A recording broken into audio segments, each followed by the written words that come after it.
Halo, Assalamualaikum warahmatullahi wabarakatuh. Jumpa lagi dengan Belajar Bareng. Nah, kali ini Belajar Bareng bakal bahas mengenai materi fisika kelas 10 ya, pada materi vektor. Nah, materi vektor itu apa sih? Sebelumnya kalian udah tahu kan mengenai besaran vektor, besaran skalar. Besaran vektor ini punya besar dan arahnya. Kalau besaran skalar itu punya besar tapi tidak punya arah. Seperti berat. Berat kita ada besarnya tapi tidak ada arahnya. Tapi kalau perpindahan ada arahnya enggak? Ada kan? Nah, kita bahas vektor ini karena dia berhubungan dengan arah dan sudut. Untuk arah sendiri, kalian udah pernah tahu ya arah mata angin?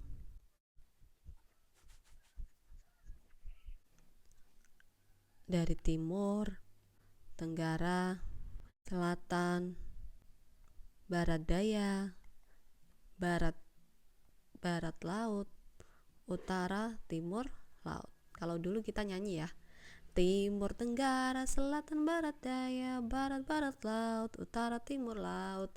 Biar lebih mudah kan hafalnya. Nah, kalau di sini misal ada sudut seperti ini, itu berapa berarti sudutnya? Kalau di sini itu 90 derajat karena dia siku-siku, berarti di sini setengahnya ya, yaitu 45 derajat.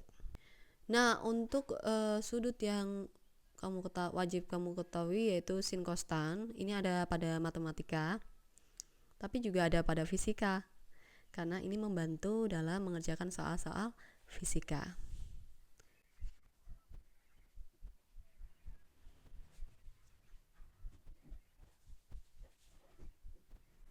Ada sin, cos, tan, pasti masih ingat ya. Terus ada sudut 0 derajat, 30 derajat, 45 derajat, 60 derajat, 90 derajat. Nah, ini kan yang basic nih, sampai 90. Kita tulis dulu. Sin 0 derajat yaitu 0 ya. Sin 30 setengah, terus sin 45 setengah akar 2, sin 60 setengah akar 3, terus 1. Ini kebalikannya dari sin, tapi mulainya dari 1. 1 setengah akar 3, setengah akar 2, setengah, lalu 0. Kalau tan, 0, sepertiga akar 3, 1 akar 3, lalu tak terhingga. Nah, untuk biasanya di fisika ada sudut 30 derajat dan 53 derajat. Sin 37 yaitu 3/5 ya. Cos 37 4/5. Sedangkan tan 37 yaitu 3/4. Sin 53 yaitu berapa? Ya, 4/5 ya. Cos 53 derajat 3/5 dan tan 53 derajat 4/3. Ini juga didapatkan dari trigonometri ya. Misalkan ada segitiga seperti ini, biar tidak terlalu menghafal ya, lebih mudah. Ini adalah sisi samping, ini sisi depan, dan ini sisi miring. Untuk cari sudut sin itu adalah depan miring. Depannya mana? Depannya ini ya, berarti ini 3-nya, ini 5-nya.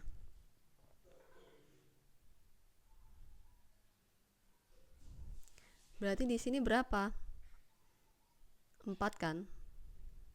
4 kuadrat ditambah 3 kuadrat kan 16 tambah 9 jadi 25. Jadinya ketemu sisi miringnya 5. Terus itu samping miring. Samping miring. Sedangkan tan itu adalah depan per samping.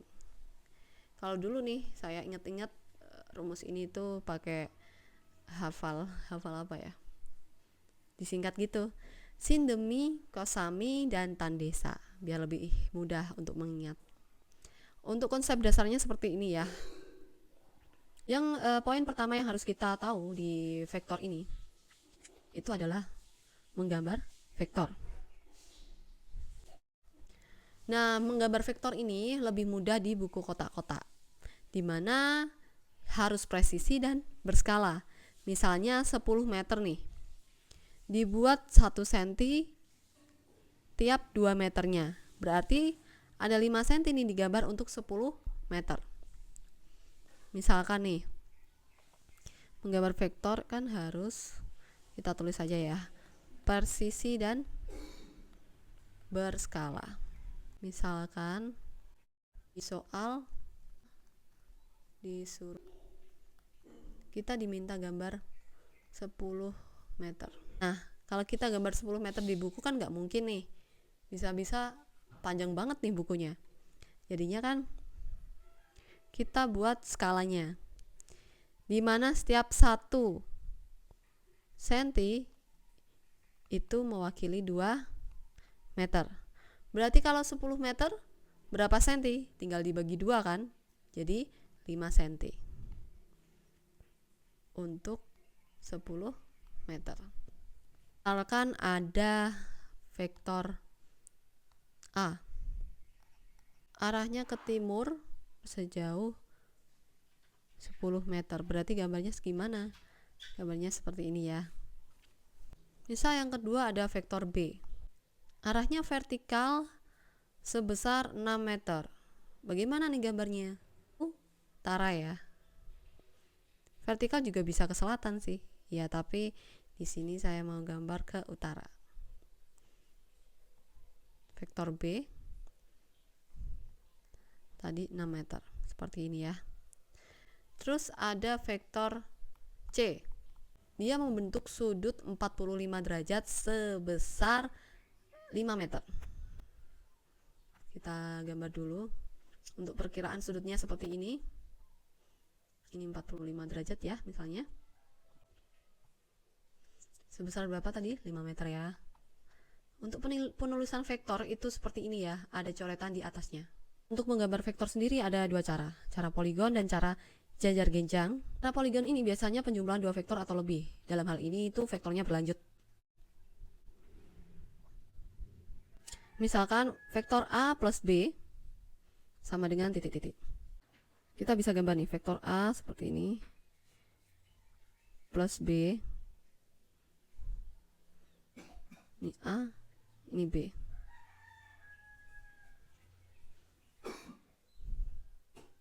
Maka di sini kita bisa tarik resultannya. Resultan dari vektornya A plus B. Ini juga menggunakan rumus Pythagoras ya. Selanjutnya ada cara jajar genjang. Kalau cara jajar genjang ini perbedaannya dengan cara poligon, sama penjumlahan 2 vektor, cuman dia ada di titik awal aja. Bedanya di sini dengan poligon, kalau poligon itu kan berlanjut. Seperti ini tadi, berlanjut. Kalau jajar genjang dia itu ada di satu titik. Langsung saja kita contohkan. Misalkan ada sumbu X dan Y. Di sini ada vektor A, B di sumbu Y. Maka resultannya kita bisa tarik garis. Dari mana nih? Ya dari sini ya, di tengah-tengahnya. Ini merupakan resultan dari A plus B. Nah, kalau ABC gimana nih gambarnya kalau vektornya ada 3? Kita gambar ya. Gambar sumbu X, Y-nya seperti tadi. Ini sumbu Y, ini sumbu X ya. Ada vektor A, ada vektor B. Berarti vektor A plus B kita cari dulu ya. Di tengah-tengahnya ini berarti kan. Dan vektor C dia itu membentuk sudut 30 derajat. Misalkan di soal nih. Ini vektor C. Maka hasil ABC-nya di mana? Iya, kita bisa tarik jajaran genjang di sini. Jadi vektor ABC-nya di sini. Di sini ya. Ini vektor A plus B plus C. Nah, kalau yang ditanyakan adalah A min B, bagaimana nih caranya? Cara gambarnya. Yang pertama untuk cara poligon, vektor A min B, vektor A karena min, jadi sumbunya ke bawah, kita tarik. Jadi vektor A min B nya di sini. Bedanya apa ya sama yang ini? Kalau ini kan di sumbunya di atas ya, ke atas, di sumbu positif. Kalau ini kan di sumbu negatif di bawah. Kalau digambarkan kayak gini, ada sumbu X, ada sumbu Y. Kalau cara jajar genjang nih, ini yang kedua, ini cara jajar genjang biar kita tahu kenapa bisa min. Vektor A di sini, vektor B ke bawah karena dikurangi, sehingga resultannya A min B ke sini. A min B. Kalau tadi kita belajar menggambar vektor, sekarang kita belajar menghitung satu vektor. Ada contoh soal. Vektor A 10 Newton membentuk sudut 37 derajat. Berapa vektor pada sumbu X dan sumbu Y? Nah, kita di sini gambar dulu sumbu X, sumbu Y-nya. Vektor A 10 Newton. Kalau di sini 37 derajat, berarti di sebelahnya sini berapa? Ya, 53 ya. Karena harus di sini itu siku-siku 90 derajat jumlahnya, jumlah sudut ini dan ini. 37 dan 53. Nah, kita proyeksikan dulu sumbu X dan sumbu Y-nya. Kalau ada mata dilihat di sini. Fx itu sama dengan F kali cos theta. Di mana cos ini itu adalah sebelah atau samping sudut. Kalau sin itu depan sudut ya.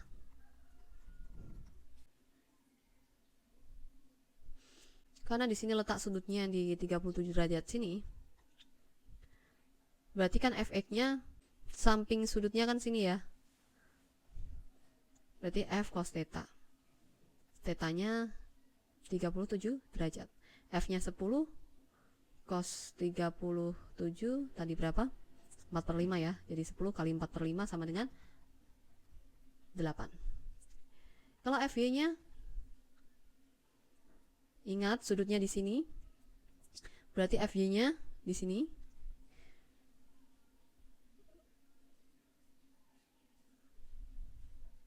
Berarti di depan sudut ya, kita lihatnya dari sini. Fy-nya F sin theta. 10 kali sin 37 derajat. 10 kali sin 37 berapa nih?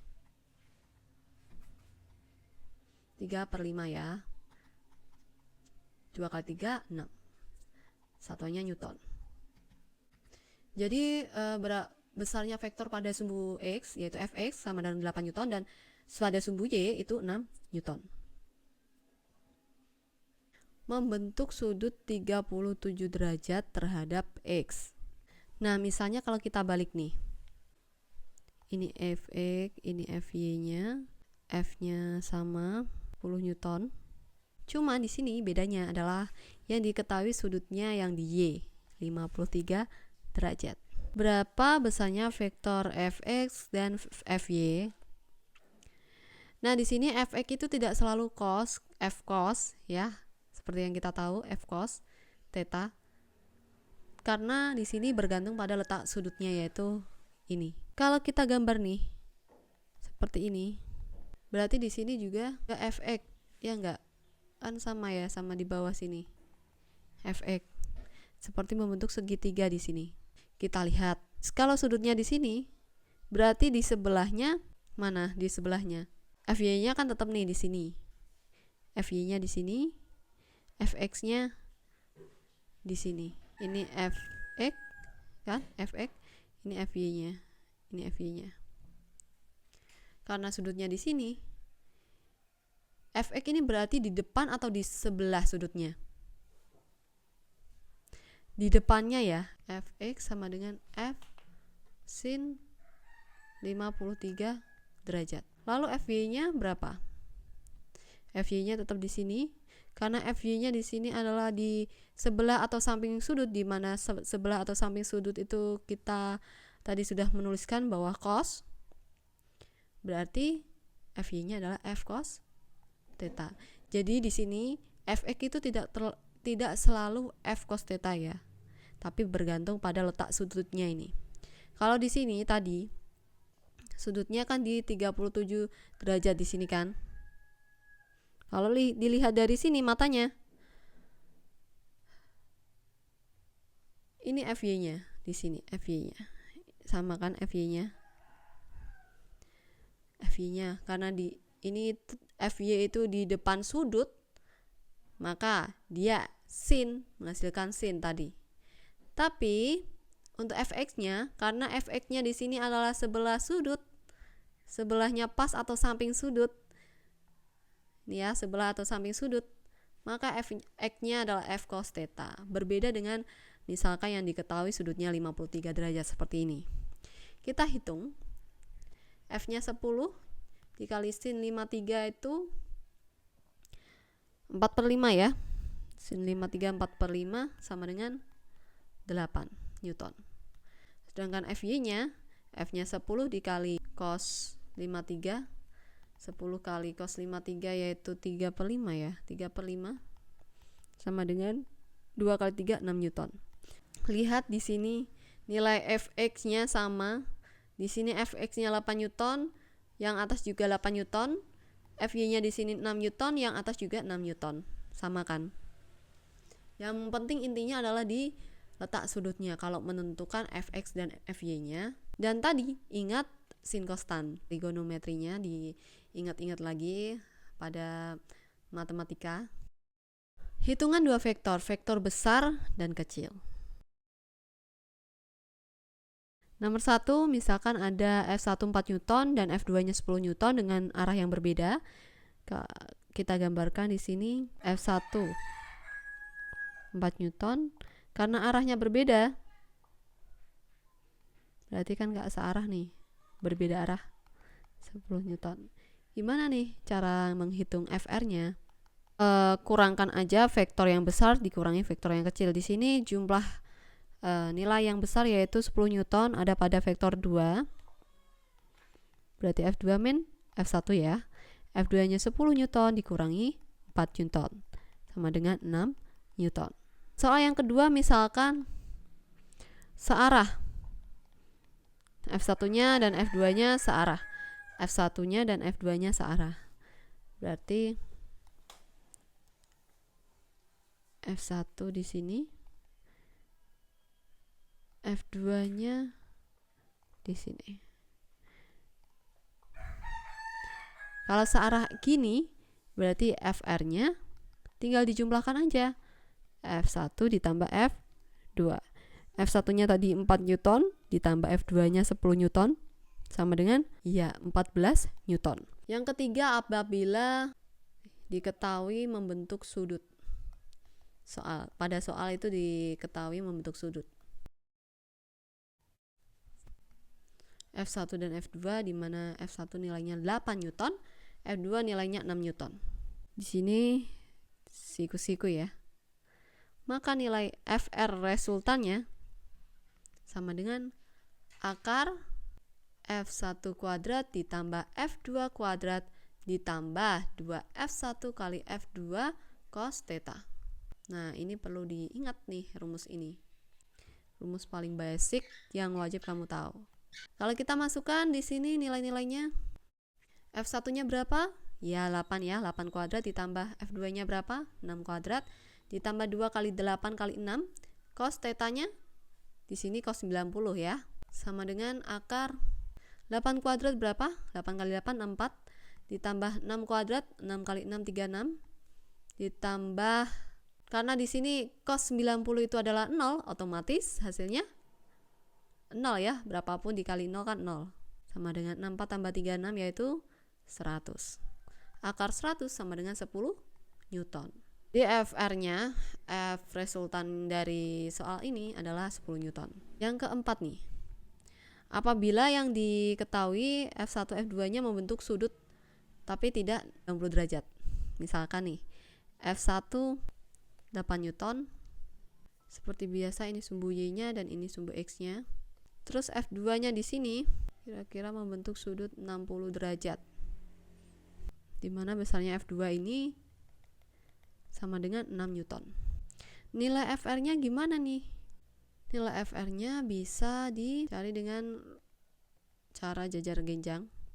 Kalau digambar ya maksudnya. Kalau digambar itu bisa digambar seperti jajaran genjang. Kita tarik tengah-tengahnya. Nah, seperti ini nanti hasilnya FR-nya. Kalau seperti ini ada dua sudut nih yang terbentuk.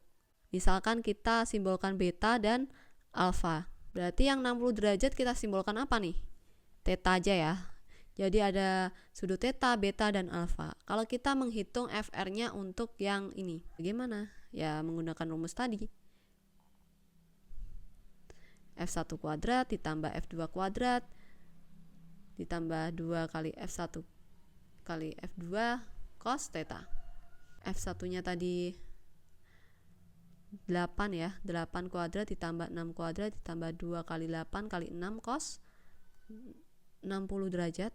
Sama hasilnya 100 ditambah, yang ini kan 8 kuadrat tambah 6 kuadrat kan 100 nih. Ditambah cos 60 berapa? Setengah ya. 2 kali 8 kali 6 kali setengah gitu aja ditulislah biar nggak bingung.